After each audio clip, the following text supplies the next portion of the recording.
إلا بالله السميع العليم. أعوذ بالله من الشيطان الرجيم. بسم الله الرحمن الرحيم. الحمد لله رب العالمين والعاقبة للمتقين والجنة للموحدين والنار للعاصين.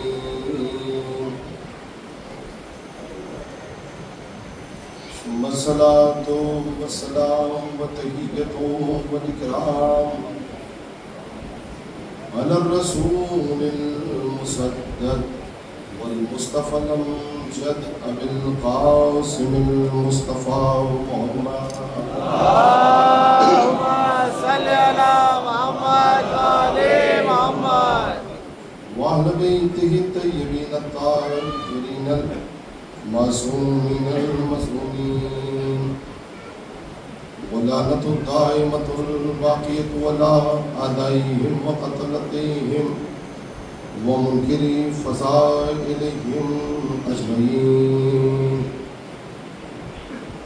أما بعد، قال الله تعالى في كتابه الكريم وهو أصدق القائلين وقوله الحق. بسم الله الرحمن الرحيم. اليوم يئس الذين كفروا من دينكم فلا تخشوهم واخشوني. اللهم صل على محمد وآل محمد. محترم سامعین کرام، پروردگار عالم آپ سب کی توفیقات میں اضافہ فرمائے. مسلسل 6 تاریخ سے شب داریوں کا سلسلہ جاری و ساری ہے اور ہر مولا کا عزادار تقریباً اس میں بڑھ چڑھ کے حصہ لے رہا ہے. الحمدللہ خدا کا شکر ہے، جہاں تک میری نگاہیں دیکھ پا رہی ہیں میں ان چھوٹے بچوں کو بھی دیکھ رہا ہوں کہ جن کی مکمل نیند مکمل ہونے کا وقت جو ہے وہ تقریباً آ گیا ہے، اس کے باوجود بھی ماشاءاللہ جاگ رہے ہیں. چونکہ ایک ہی امید ہے جو ہمیں جگائے ہوئے ہیں، اور وہ امید ہے جناب فاطمہ کی خوشنودی کہ ہماری سزاداری سے اور ہماری شبیداری سے جناب فاطمہ راضی ہو جائے.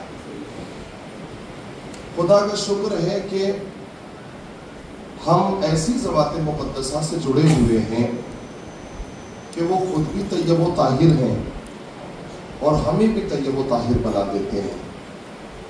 وہ خود بھی بافضیلت ہیں اور ہمیں بھی بافضیلت بنا دیتے ہیں. میرے عزیزوں، پروردگار عالم جب کسی پہ مہربان ہوتا ہے نا، آپ قرآن کریم پڑھیے تو آپ کو اندازہ ہوگا، جب اللہ کسی پہ مہربان ہوتا ہے تو بھائی اگر اس کے کنویں میں دھکا بھی دے دیں تو اللہ کنویں سے نکال کر ڈائریکٹ جو ہے وہ تخت پہ بٹھا دیتا ہے. اللہ جب کسی پہ مہربان ہوتا ہے تو یہ اس کی کیفیت ہوتی ہے. چونکہ عزت و ذلت کا معیار جو ہے وہ پروردگار عالم ہے. اللہ جسے چاہتا ہے عزت دیتا ہے اور جسے چاہتا ہے ذلیل کرتا ہے. اگر خدا کسی کو عزت دینا چاہے تو یقین جانیے پوری کائنات میں مل کے اسے ذلیل کرنا چاہے تو نہیں کر سکتی ہے، چونکہ عزت کا مرکز جو ہے وہ پروردگار عالم ہے. میں بہت جلدی آج آپ کی خدمت کرتا ہوں. الحمدللہ توقع سے زیادہ لوگ بیٹھے ہوئے ہیں، بہت جلدی سے آپ کی خدمت کرنا چاہتا ہوں. جب جناب یوسف کے خاص طور سے اس قصے کو پڑھیے گا تو آپ کو اندازہ ہوگا کہ میرے عزیزوں بھائیوں نے یہ سمجھ کے دھکا دیا تھا کنویں میں کہ اب یوسف کا قصہ تمام ہو گیا، لیکن اللہ نے اسی کنویں سے نکالا اور لا کے تخت پہ بٹھایا اور یہ کہا کہ دیکھو عزت تمہارے ہاتھ میں نہیں ہے، عزت میرے ہاتھ میں ہے۔ بلندیوں کا مرکز تم نہیں ہو، بلندیاں میرے ہاتھوں میں ہیں۔ بڑی توجہ سے سنیے گا، جس سال جناب یوسف بیٹھے ہیں نا، عزیز مصر ہوئے ہیں، مصر کے بادشاہ ہوئے ہیں، اس سال بڑا قحط پڑ گیا اور ایسا زمانہ تھا کہ لاک ڈاؤن ہو گیا پورے علاقے میں، جیسے سمجھانے کے لیے کہا جائے پورے علاقے میں لاک ڈاؤن ہو گیا، اور ایسا علاقہ کہ سب مدد کے لیے جناب یوسف کے پاس آنے لگے۔ میرے عزیزوں، جیسے سارے لوگ یوسف کے پاس آئے ویسے وہ بھائی بھی آئے جنہوں نے دھکا دیا تھا۔ اب وہ جناب یوسف کے پاس، غور سے سنیے گا، آپ جاگ رہے ہیں، مجھے بہت اچھا لگ رہا ہے، ماشاءاللہ، بی بی اجر دے اس کا اور عشرت داری کا اجر دے جناب فاطمہ۔ اب جیسے ہی جناب یوسف کے پاس آئے، آنا تھا کہ وہ تو نہیں پہچان رہے تھے، اس لیے کہ جب انسان کا برا دن ہو تو اللہ یاد رہتا ہے، لیکن جب اچھا دن آ جائے تو لوگ خدا کو بھول جاتے ہیں۔ وہ نہیں پہچان رہے تھے کہ یوسف کون ہے، لیکن یوسف سب کو پہچان رہے تھے، یوسف سارے بھائیوں کو پہچان رہے تھے۔ یوسف نے دیکھا ایک بھائی کو اور دیکھا کہ اسی نے تو تماچا مارا تھا، دوسرے بھائی کو دیکھا اور پلٹ کے کہا کہ اسی نے مجھے کنویں میں دھکا دیا تھا، تیسرے بھائی کو دیکھا اور کہا اسی نے مجھے اذیت دی تھی اور بہت پریشان کیا تھا۔ جناب یوسف نے سب کی مدد کی، اور مدد کرنے کے بعد، بڑی توجہ سے سنیے گا، اور مدد کرنے کے بعد کہا کہ اب جب اگلی بار آنا تو اپنے اس بھائی کو بھی لے کے آنا جسے چھوڑ کے آئے۔ لیکن توجہ سے سنیں، میں آپ کی سوال پہ بھروسہ کر کے پڑھ رہا ہوں، اس بھائی کو بھی لے کے آنا جسے چھوڑ کے آئے ہو، اور اپنے ماں باپ کو بھی لے کے آنا۔ یہ سارا قصہ جناب یوسف نے بیان کر دیا، لیکن فضیلت کہتے کسے ہیں، بیان کر دیا۔ اب بیان کرنے کے بعد کیفیت یہ ہوئی کہ یوسف نے اپنے بھائیوں سے کہا کہ کیا پسند نہیں کرو گے کہ آج میرے ساتھ جو ہے وہ دعوت کھا کے جاؤ؟ آج اگر میرے دسترخوان پہ دعوت کھا کے جاؤ تو اچھا نہیں ہے؟ بھائی پہچان نہیں رہے تھے کہ یہی یوسف ہے، ورنہ کبھی نہ کھاتے دسترخوان پہ کھانا۔ اب دیکھا تو آپ بتائیے کہ اگر لاک ڈاؤن کا زمانہ ہو اور عزیز مصر اور بادشاہ کسی کو دعوت کے لیے بلائے تو کون چھوڑے گا؟ دعوت کون چھوڑے گا؟ سارے بھائی تیار ہو گئے کہ ہاں ہم دسترخوان پہ کھانا کھائیں گے۔ یوسف نے کہا ان کو ایک کمرے میں شفٹ کر دیا جائے، جہاں کھانا لگنا تھا اس جگہ کو مصوروں کو بلایا، تصویریں جو ہے وہ بنانے والوں کو بلایا اور مصور نگاروں کو بلایا۔ بلانے کے بعد یہ جو پورا ایریا تھا جہاں پہ کھانا کھانا تھا بھائیوں کو، اس علاقے کو پورا تصویروں سے جو ہے وہ پر کرایا۔ ایک طرف بچے کی تصویر، ایک طرف بھیڑیے کی تصویر، ایک طرف کرتے کی تصویر، ایک طرف تماچا کھانے والے بچے کی تصویر۔ اب یہ مزین کرانے کے بعد اب بھائیوں سے کہا کہ اب آؤ۔ اب بھائی جو ہے دسترخوان کے آگے کیا دکھے گا؟ کھانا کے آگے کچھ دکھ ہی نہیں رہا تھا۔ بھائی دسترخوان پہ بیٹھے، دسترخوان پہ کھانا کھاتے کھاتے، میں بڑی محنت کر رہا ہوں سننے کے لیے، کھانا کھاتے کھاتے آپ نے اکثر دیکھا ہوگا کہ نگاہیں دروازوں پہ ہوتی ہیں، دیواروں پہ ہوتی ہیں۔ اب یوسف کے بھائی کھانا کھانے میں مصروف تھے، اور کھانا کھاتے کھاتے ایک بھائی نے نظر اٹھائی تو دیکھا کہ ایک تماچا کھاتے ہوئے بچے کی تصویر ہے۔ اس نے دائیں طرف دیکھا کہ خون بھرے کرتے کی تصویر ہے، بائیں طرف دیکھا کہ یہ تصویریں کیسی ہیں، دوسرے کو کیوں نہیں ماری؟ دوسرے نے پھر نظر اٹھائی، انہی تصویروں کو دیکھا، تیسرے نے پھر تصویروں کو دیکھا، اور دیکھنے کے بعد ایک مشورہ کیا۔ غور سے سننا یہ مشورہ یہ کیا کہ یوسف ہم یہاں کھانا نہیں کھائیں گے۔ کہا کیوں؟ کہا اس لیے کہ ان تصویروں کو دیکھ کر ہمارا دل ہمارے سینے میں اترا جا رہا ہے۔ یہ جملہ ایسا تھا، رات زیادہ ہو گئی ہے لہذا مجھے ایسا لگ رہا ہے اس سے اوپر کی بات کہنی ہوگی آپ سے۔ ان تصویروں کو دیکھ کر ہمارا سر ہمارے سینے میں اترا جا رہا ہے، یا لفظیں بدل دوں، یوسف ہم کھانا نہیں کھائیں گے چونکہ ان شبیہوں کو دیکھ کر